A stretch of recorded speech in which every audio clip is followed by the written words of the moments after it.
vendégek, tisztelt Hölgyeim és Uraim, dear Minister, dear Directors, Apostolic Nuncio, dear professors and students, all distinguished guests.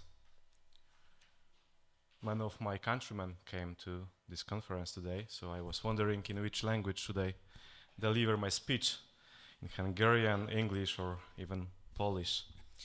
But as we agreed with the organizers, I will speak in English.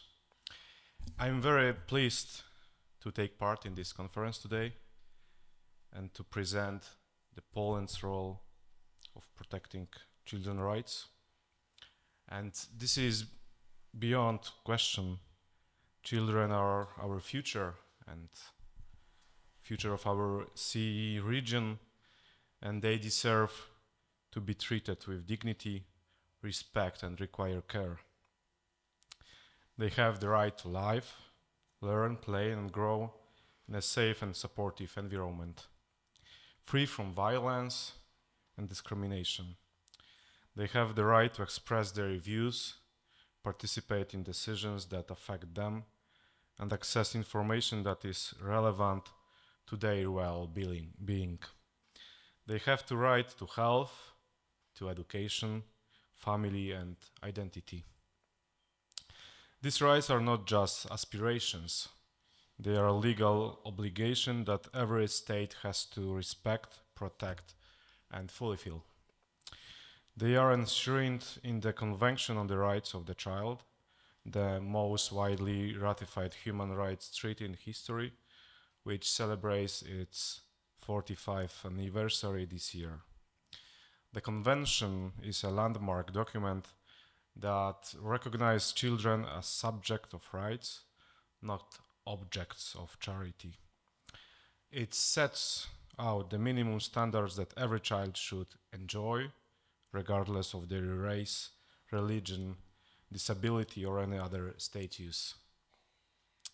It also provides a framework for states to implement these rights in their laws, policies, and practices. Seems obvious, doesn't it? However, until a few decades ago, the dignity of the child was not protected by law. Poland is very proud to be one of the countries that initiated the Convention on the Rights of the Child 45 years ago. On February 7th, 1978, Poland presented the idea of a United Nations Convention on the Rights of the Child to the Commission on Human Rights. The first draft was based on the 1959 Declaration of the Rights of the Child, but it added new elements such as the right to education, the right to privacy, the right to protection from abuse and neglect. It's also proposed that the convention should be legally binding for states, unlike the declaration, which was only a moral obligation. Poland's initiative was supported by many countries, and after more than 10 years of negotiations, the convention was adopted by the General Assembly on November 20th, 1989. Poland ratified the convention on June 7th, 1991, and became one of the first states parties to the treaty. Since then, Poland has taken numerous measures to improve the situation of children in the country, in line with the convention and its optional protocols. Poland has adopted laws and policies that aim to protect children from violence, exploitation, and trafficking, such as the Act of Counteracting Domestic Violence, the Act on the Protection of Minors from Harmful Content, and the National Program for the Prevention and Elimination of Violence against Children. Poland has also established institutions and mechanisms that monitor and promote children's rights, such as the Ombudsman for Children, the National Commission for the Investigation of Cases of Activities against Sexual Liberty and Decency against Minors, and the Children's Rights Center. Poland has also supported the participation of children in various forums and initiatives such as the Children's Parliament, the Children's Ombudsman Council, and the Children's Rights Convention Coalition. Over the past few years, the Polish government has paid particular attention to improving the material conditions in which children are brought up. Family support has remained one of the key priorities of the government. In 2016, the Family 500 Plus program was launched, which provides a benefit of approximately 120 euros per month for each child under the age of 18. This program has allowed a significant reduction in child poverty and has become the financial foundation for supporting families in Poland. In addition, the government is implementing programs to ensure the realization of the rights to education and to equalize opportunities. Among other things, benefits for the purchase of the books, textbooks and school materials have been introduced, and this year the purchase of laptops for all pupils in the 4th grade of primary school has been financed to enable them to develop their digital competence. Poland recognizes that there is still room for improvement and challenges to overcome in ensuring the full realization of children's rights. One of the issues currently being discussed in Poland is children's rights in the digital environment. We live in a rapidly changing world where modern technology is becoming more and more important. Children should be able to enjoy the opportunities which the digital environment offers, but the use of new technologies poses a high risk to children's mental state.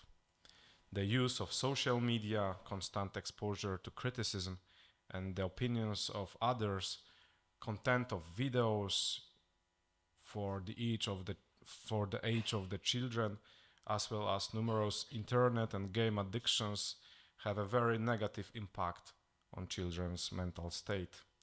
We see a great need to regulate this issue legally in order to ensure that children have equal access to new technologies on the one hand, but we have to protect them from negative effects on the other. The deteriorating mental conditions of children, the increasing suicide rate among minors are also areas of growing concern of us. The state is taking steps to provide adequate support and psychiatric care for the youngest. A topic that still requires our special attention is the prevention of violence against children, both physical and psychological. It is very important to correctly identify the sources of this violence. Extreme poverty, parental addictions, dysfunctional families, social exclusions have all been shown to contribute to violence in the home, not the traditional family as some groups would like to define it. We are committed to cooperating with other states, international organizations, civil society, and children themselves to share good practices, exchange views, and learn from each other how to ensure the children's rights are fully respected in a changing world. Children's rights are not only a matter of law, but also a matter of justice, morality, and humanity. Children are not only the beneficiaries of rights, but also the agents of change.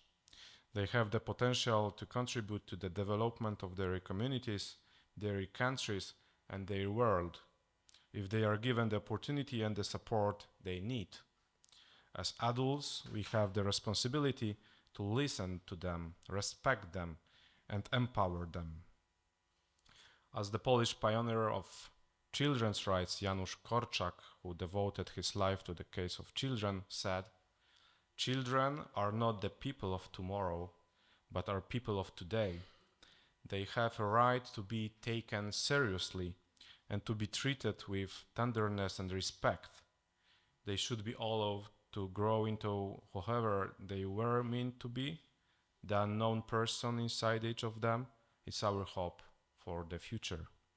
I am very lucky person because Janusz Korczak's thoughts were heard in my home.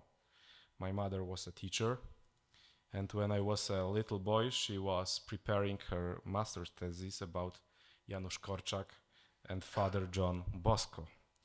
I hope that this message will accompany us all in our work for children and their rights. Thank you for your attention, and I wish you all a successful and fruitful event.